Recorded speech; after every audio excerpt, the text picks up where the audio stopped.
Let's talk about bleeding. We're going to talk about bleeding, resuscitation. We're going to hit a few things, namely intracranial hemorrhage, spontaneous intracranial hemorrhage. This is not traumatic intracranial hemorrhage, okay? What do we do with that? What do we do when a person's on thinners? What about trauma and bleeding and massive hemorrhage protocol? These are all a little tricky. Sometimes we get confused, like, when should I start this? How much should I give? And if you feel confused about that, you're not alone. It's because the data is confusing and everyone has kind of like a different way that they like to approach it. So we're gonna try and go over some of that data today and give you pointers on the bottom line. Like, what should I be doing? Here's the bottom line. All right, so let's start with the case. This is a 54-year-old man. He has a history of AFib. He's on warfarin. Not too many of our patients are on warfarin these days, right? We're kind of changing that up. But this gentleman's on warfarin. He presents with a sudden onset headache. He's got vomiting. You look at those vitals, and what pops out at you is, look at that blood pressure, right? So I know that everyone in this room is thinking the same thing. We're going to get that CT. What does that CT show? Unfortunately, he has an intraparenchymal hemorrhage. Why does this matter? Well, 10% of the nearly 800,000 strokes in the United States are intraparenchymal hemorrhages. They have very significant morbidity and mortality. Only 20% of patients are independent at the 6-month period. And for vitamin K antagonists, warfarin, 90% of deaths associated with vitamin K antagonists are these head bleeds. So it's a really big deal. And hematoma size matters. For every 10% increase in hematoma size, mortality increases by 5%. So we need to jump on these. We need to rapidly assess, diagnose, treat. We're trying to limit hematoma size. Okay. Oh, the other important thing about hematomas, studies show that most hematomas expand early, and we're talking about the first 4 hours. That's when most of that growth occurs. So that's another reason we need to really jump on these quickly. So here is an acronym that you can use to think about how to approach intraparenchymal hemorrhage, especially in people on thinners. It's not necessarily in this order, because you'll notice that ABCs is the third one down. And of course, we're going to argue that that should probably be first. Obviously, if the patient is severely obtunded, they're not protecting their airway, you're going to go ahead and intubate that patient, do your ABCs. But everything on this list needs to be hit at some point. We're going to think about blood pressure control. The big question is, what's the ideal blood pressure? What are we shooting for? Let's talk about that. We need to reverse the coagulopathy. Okay, well, how? And does it depend what this patient is taking? What medication are they taking? Absolutely, we're gonna talk about that. ABCs. Intracranial pressure, that matters. We need to control that. Neurosurgery, of course, we're gonna get our consultants involved. And then this question of seizure prophylaxis. Hey, what's the data? Do these people need to be on Keppra or another seizure medication? All right, so this is just to say that MAP, mean arterial pressure, intracranial pressure, central venous pressure, they're all connected. This is a delicate balance. For anyone who watches The Bear, it's a delicate ecosystem. So this all, they're connected, one thing raises another, and we need to be thinking about all of this simultaneously. Because at the end of the day, we're interested in cerebral perfusion pressure, that's CPP, cerebral perfusion pressure. Remember, this person has a big mass in their brain, a big bleed, it's taking up space, it's raising that intracranial pressure. How are we gonna make sure that we protect the cerebral perfusion pressure when that ICP is so high? Well, you might argue, hey, we've got to have adequate MAP. We have to have an adequate mean arterial pressure to continue the perfusion to our brain. That's true. But we also talked about hematomas and the danger of an expanding hematoma. So you don't want the MAP so high that you continue to bleed and that you continue to expand that hematoma. So again, it's a balance of making sure we have good perfusion to the brain, adequate cerebral perfusion pressure, without causing more injury and more harm. If the MAP is too low, we also cause harm because we begin to cause ischemia and inadequate perfusion. So it's really something that we need to keep a close eye on, and we're going to talk about the data. All right, we just said it. We need to perfuse the brain despite the increase in pressure from that big hematoma. How aggressively should we lower that blood pressure? You know, when someone comes in and they're hypertensive, they don't have a head bleed and they're hypertensive, what do we talk about? Let's say they're having a hypertensive emergency. What do we talk about for lowering that blood pressure? You know, maybe 25%, and we're kind of careful about it. We're not crazy aggressive because we know they have gotten used to those pressures. In this instance, we do need to be aggressive. We need to jump on this very quickly. And data shows that you really want to reach that steady state, that target blood pressure within an hour. You can start your treatment within 2 hours, but you need to reach your target blood pressure within 1 hour. So you're jumping on this, it's quick, you're not waiting. What's our optimal target blood pressure? This is a great question, and studies have been done. They looked at blood pressures from 110 to 140, and then they looked at blood pressures from 140 to 180, and they didn't find a big difference in morbidity and mortality. So it's confusing. It's like, well, what should we be targeting? And the most recent guidelines, these are the 2022 stroke guidelines, they say somewhere between 130 and 150. So shoot for 140. Shoot for 140. That's what we want to be aiming for. Okay, that's really the goal. Keep that in mind, 130 to 150. If you're going below 130, there is a chance for harm because, again, you're not getting that great perfusion. And if you're too high, you could continue bleeding and you could have expansion of that hematoma. So we're shooting for 130 to 150. Again, the data, we're still studying this. It's not perfect, but this is what the most recent guidelines say. And what drugs are we going to use? The important thing when we're talking about drugs to use is that you want something that's very quick acting. You want something that's titratable, because if the person's not responding appropriately or they're responding really quickly, you want to be able to change that medication and change that response. So quick, titratable, and steady, even control. So studies have shown that what causes a lot of harm is this up and down and up and down. You want something very steady, even blood pressure control. Here are the big options. I'm going to say, so at our shop, we use nicardipine.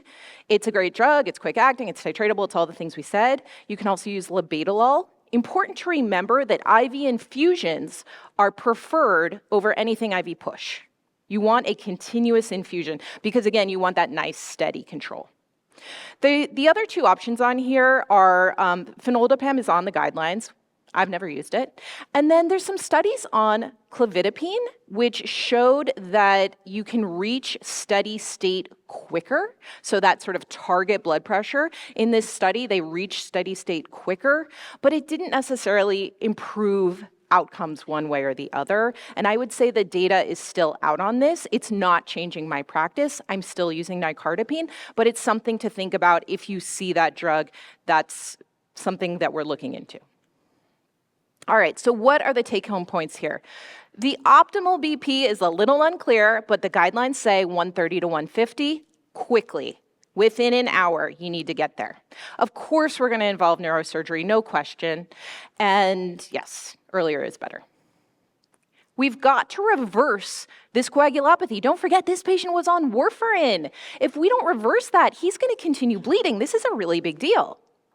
So, IV vitamin K, absolutely. We're going to give 10 milligrams because warfarin acts on the vitamin K associated coagulation factors. So we've got to push that IV vitamin K. But it's important to remember it takes a long time to work. It takes hours to work. So sure, get it on board, but by no means is that the only thing that we're using. PCC and FFP. So at our shop, we are using PCC. This is 4-factor PCC. It's the coagulation factors. And that is actually shown to be very effective. The most recent stroke guidelines say, yes, use it. We're going to talk about the dosing. It is preferred over FFP. Now, some places don't have PCC. It's expensive, it's getting more affordable, but some places don't have it. And if you don't have it, that's okay. You can use FFP. We're gonna talk about the dosing, but there's some problems with FFP. It has to be thawed, it's a bigger volume, there's potential for drug reactions, anaphylaxis, it needs to be crossed. So there's some issues with it. PCC is preferred, but if you don't have it, it's okay. What about this new drug, andexanet? That's not specifically for warfarin, that's for people who are on apixaban. And there was a recent study that came out that was saying, yeah, we should be using this if a person is on a DOAC, specifically apixaban. This is a good reversal drug. The study showed that, okay, yes, it did help to reverse the INR, but there was no patient-centered outcome. And in fact, if you really read this study, there is a signal for harm. So interestingly, the most recent guidelines, these 2022 stroke guidelines, do recommend andexanet. They do. They say if the person's on apixaban and you have this, you should use this drug. I'm not using this drug. My shop is not using this drug.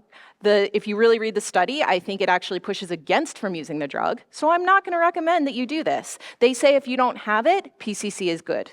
So PCC. The other thing about andexanet, it's super expensive, crazy expensive. All right, so for warfarin reversal, again, that vitamin K, 10 milligrams, we're giving it IV push.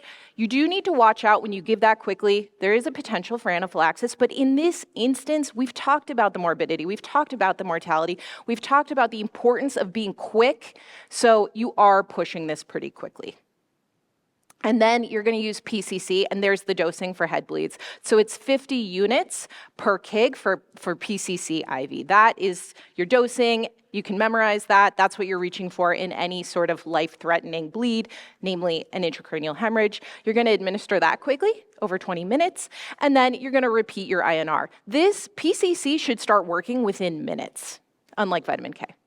But you do want to kind of track how you're doing, which is why you're repeating your INR.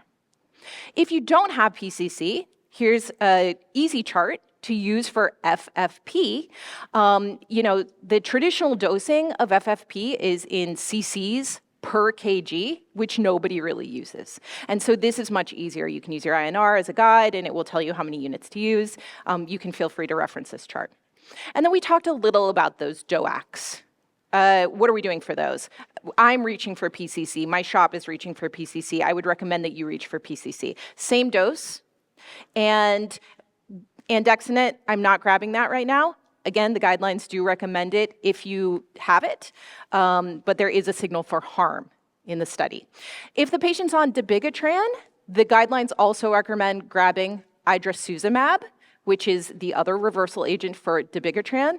I think that, so the study hasn't necessarily shown that there's harm there, but again, that's very expensive, and I would say the jury's still a little bit out on that. I just want you to know what the guidelines say versus like what we're actually doing. So the guidelines say this, but we're actually doing PCC, and it's fine to do PCC.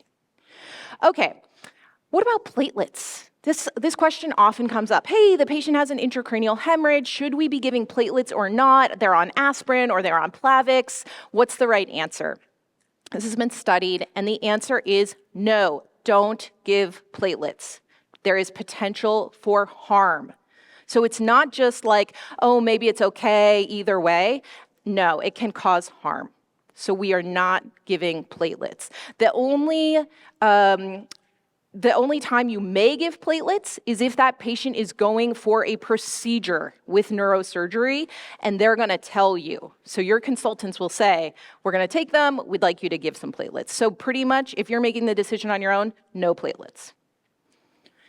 Okay, and then we've got to lower the intracranial pressure. These are some really easy interventions that we probably all know to think about. Elevate that head of the bed. Make sure the patient's pain is controlled. Sedate them if necessary. You don't want them moving around a lot because that can increase the pressure, right? So things to think about, sedation. These are our goals for cerebral perfusion pressure. You want greater than 60, but I'm not measuring that. There's no good way for me to do that at the bedside. I'm kind of just doing these other interventions. head of the bed, trying to keep the patient as comfortable as possible. If they're intubated, you could consider a little bit of hyperventilation, but actually studies have shown that you don't want to do that long-term either. Mannitol, hypertonic saline, those are decisions I'm making in conjunction with neurosurgery. This is different from trauma, where the patient comes in, they're completely obtunded, you have a high suspicion that they have a traumatic head bleed, their blood pressure is adequate, so you're gonna grab your hypertonics. That's different. The patient has come in, they have a spontaneous intracranial hemorrhage. I'm talking to neurosurgery before I grab my mannitol and my hypertonic saline, but we know that those are adjuncts that we can think about. And of course, we're calling neurosurgery. What about seizure prophylaxis? This is a great question, comes up all the time. And so this has also been studied, and the most recent guidelines here say, for the most part, do not give seizure prophylaxis. If the patient is actively seizing in front of you and you see that they're having a seizure, or they have very decreased mental status, and there's like this question, could they be having non-convulsive seizures, non-convulsive status, they're very decreased mental status, then you can give seizure prophylaxis. We're usually giving Keppra. So those are really the two instances, but for the most part, no seizure prophylaxis. What about TXA? So TXA is like this EM wonder drug, right? We use it for everything. We love it. It doesn't seem to have like a whole lot of harm. Should we be giving it for this spontaneous intracranial hemorrhage? And the answer is no. So the studies have basically shown that for spontaneous intracranial hemorrhage, we're not using it. Doesn't help. It may potentially help to limit hematoma size, but it doesn't help with patient-centered outcomes, and so the official recommendation is no.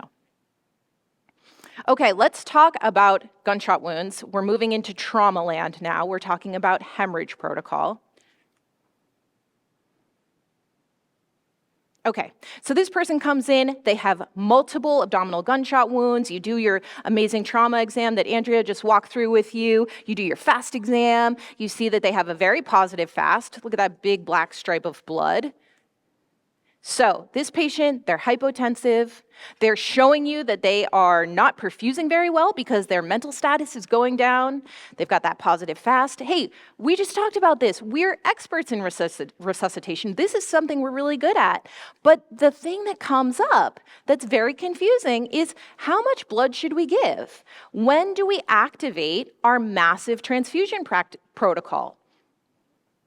The first thing we've got to mention, because we're going to come back to that, is this concept of permissive hypotension. When we're resuscitating this kind of patient, we are not shooting for normal physiologic parameters. We're not shooting for that normal, beautiful blood pressure that everyone has when they're not shot. We are shooting for something a little bit lower. We're shooting for something adequate, just good enough to keep their perfusion going so that they keep that mental status. When you do your exam, they've got perfusion to their limbs, that they're, getting some cap refill. That's just adequate. And so shooting for around 90, a systolic of around 90. This is important to remember because when we're talking about transfusions and hemorrhage protocol, we've got to look at the whole patient. It's a holistic approach. And if you give too much blood or too much fluid, you're actually going to disrupt the clots and cause more harm to the patient. So they're clotting on their own, and if you give too much blood pressure's too high, you're going to disrupt those clots, they're going to bleed more. So just a reminder that we're shooting for something lower than physiologic. Okay, massive transfusion. This is actually an old term now. What we're really talking about is massive hemorrhage protocol because we're not just giving the patient's blood. In the past, we called it massive transfusion protocol, saying, hey, we're giving packed red blood cells. But actually now we know we need to be thinking about so many other things when we're resuscitating these patients. We talked about disrupting the clot. We need to think about calcium. We don't want these patients to become hypocalcemic. We don't want these patients to become hyperkalemic. We need to be thinking about temperature, the temperature in the room. If they're getting too cold, that's a bad thing for clotting, right? So we need to have the patient be warm. The whole room needs to be warm. There's a lot that goes into massive hemorrhage protocol, and that's really what we're calling it now. It is important to know that the traditional definition of massive transfusion protocol was the replacement of the complete blood volume in 24 hours. It doesn't really help us because what about those patients who are requiring like 6 units of blood in the first 1 or 2 hours? What about those patients? That's completely different than 24 hours. These patients still need massive transfusion, but that's why this is an old definition. All right, let's talk about when. So it's important to remember, for every minute that blood is delayed, mortality increases by 5%. For every minute that blood is delayed, mortality increases by 5%. This is yet another thing. We need to jump on this. We are not waiting. We need to intervene early. And again, the question is, well, how far do I go? This patient's hypotensive, they're bleeding, they clearly have gunshot wounds. I know I'm reaching for my packed red cells, but when do I say I've given enough? And when do I say I need to give more? In fact, I do need to activate my massive hemorrhage protocol at my shop. First of all, the jury's still out. The jury is still a little bit out, but most people will agree, if you talk to most trauma shops, after 3 units. And that's what I'm going to recommend to everyone here. So if you're hitting that 3rd unit of packed red cells and you're still resuscitating that patient, that's when I would go ahead and activate your massive hemorrhage protocol, when you've reached that 3rd unit. This is the proper trial, and it was looking at 1:1:1 ratio versus 1:1:2. And they were trying to figure out, is one better or worse than the other? And basically what they found is that 1:1:1 performed a little bit better. Those patients had better hemostasis and less mortality at 24 hours in the 1:1:1 trial. It was a little bit underpowered, and it wasn't a perfect study, but most people will agree shooting for around 1:1:1 seems to be what we want to do. Now, that being said, if you talk to trauma surgeons and you look at your own protocol, a lot of times it's not perfectly 1:1:1. People are somewhere in between that range, around somewhere between 1:1:1 and 1:1:2. Because again, it's not a perfect study, but it did show benefit if you shoot for that. All right, what about TXA? So this is the CRASH 2 trial, which you've probably heard a lot about. It was a really big study and an important study because it changed the way we use TXA in trauma. Essentially, these patients, trauma patients, came in, they were given 1 gram of TXA right away, so within the first hour, and then they were given another gram of TXA over the next, I think it was 8 hours, I believe, or 24, is it 8 or 24? 8 hours, thank you. Over the next 8 hours.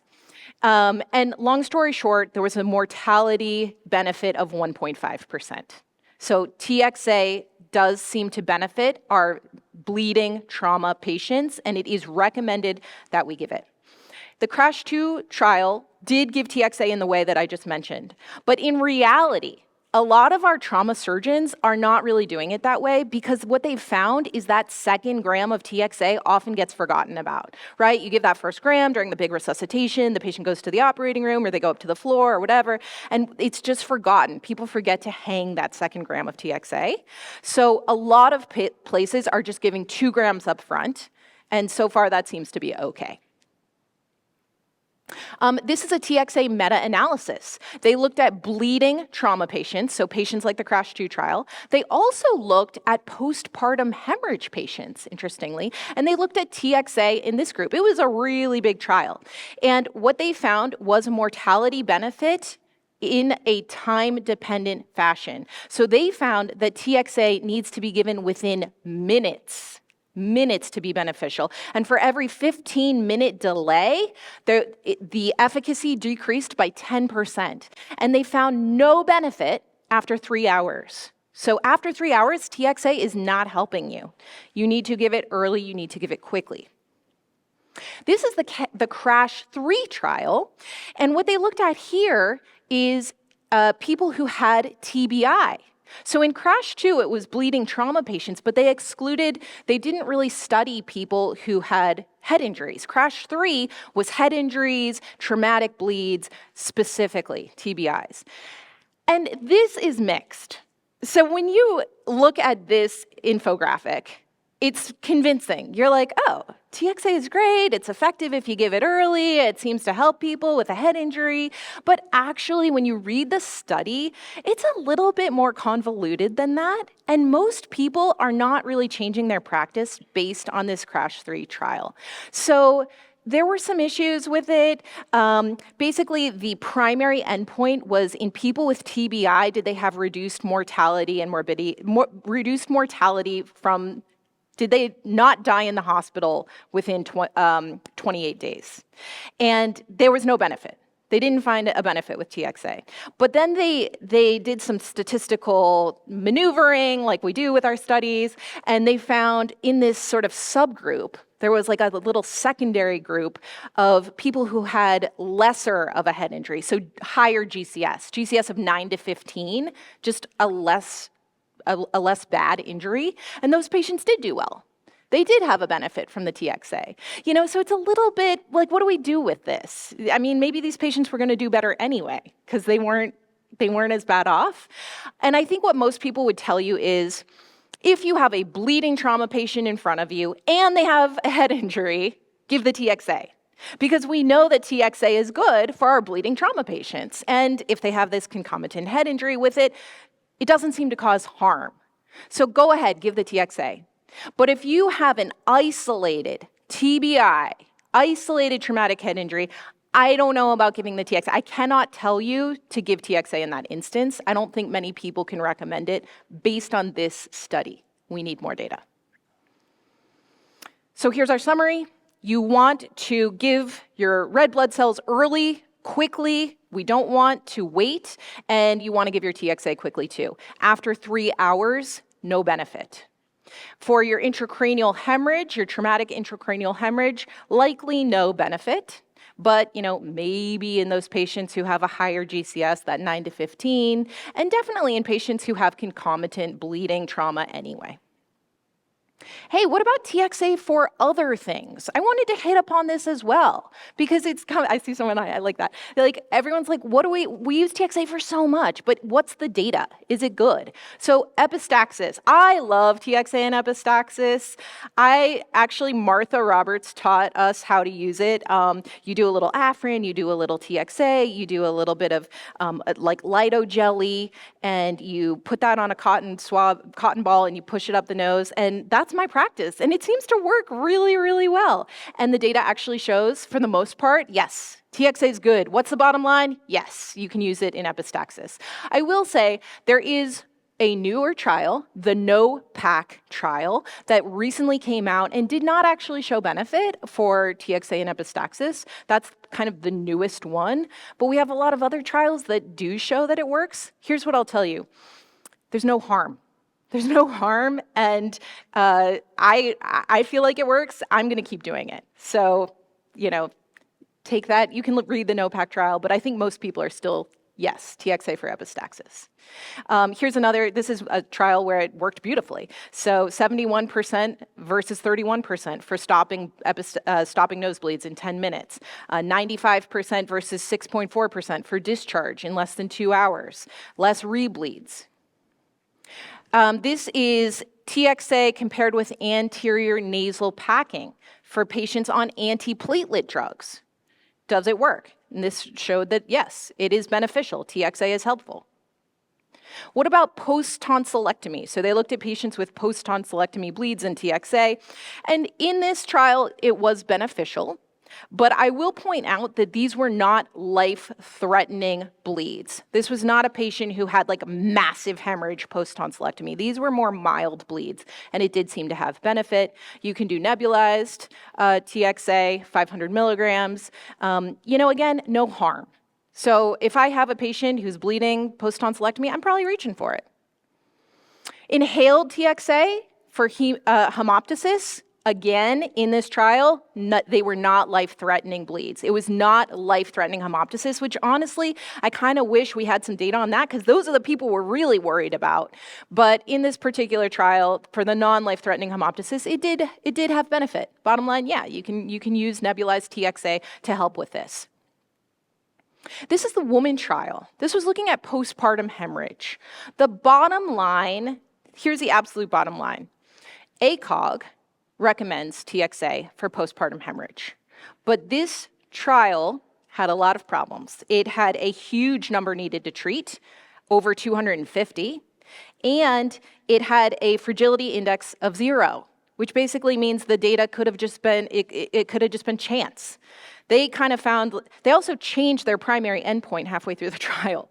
So if you read just the infographic for the women trial, they're like, yeah, TXA for postpartum hemorrhage, and ACOG recommends it. But when you really read the trial, there's some issues, and it might just actually be chance that it worked. There was no downside. So if you have a bleeding postpartum hemorrhage in front of you, they're dying, there's nothing else you can do, ACOG recommends it, you can give TXA. But is it actually doing something? Is it actually causing benefit? I cannot tell you based on this trial that it is. The HALT-IT trial, this is for GI hemorrhage, and it did not find benefit in GI bleeding to give TXA. So bottom line, no. And in fact, in this trial, they did find harm. There was actually harm, so no for GI bleeding. All right, quick review. Spontaneous intracranial hemorrhage, non-traumatic, spontaneous. We're targeting a blood pressure, that is a typo, I'm sorry. It should be 130 to 150, shooting for around 140. You gotta reverse that coagulopathy. PCC is your friend. We are not giving platelets. You're gonna do some things to lower the ICP. You're gonna elevate the head of the bed. You're gonna shoot for sedation, make sure they're comfortable. Think about hyperosmolar therapy in conjunction with neurosurgery, and no routine seizure prophylaxis, unless you have evidence that they are seizing in front of you or they have a significant decrease in their mental status. For traumatic bleeding, we're shooting for around 1 to 1 to 1. That's what we're shooting for, of limiting IV fluids because we don't want to disrupt those clots. TXA has benefit for the most part if given within 3 hours. Remember, no benefit after 3 hours, and the benefit, you give it the earlier, the better. You can consider giving TXA for epistaxis. I know I'm going to. Hemoptysis, maybe post-tonsillectomy bleeds. Postpartum hemorrhage, we talked, the jury's still out, maybe no harm, but maybe no benefit. And then for intracranial hemorrhage and GI bleeding, no. Unless for that intracranial hemorrhage, they also have huge trauma on top of it. That's it. Thank you so much.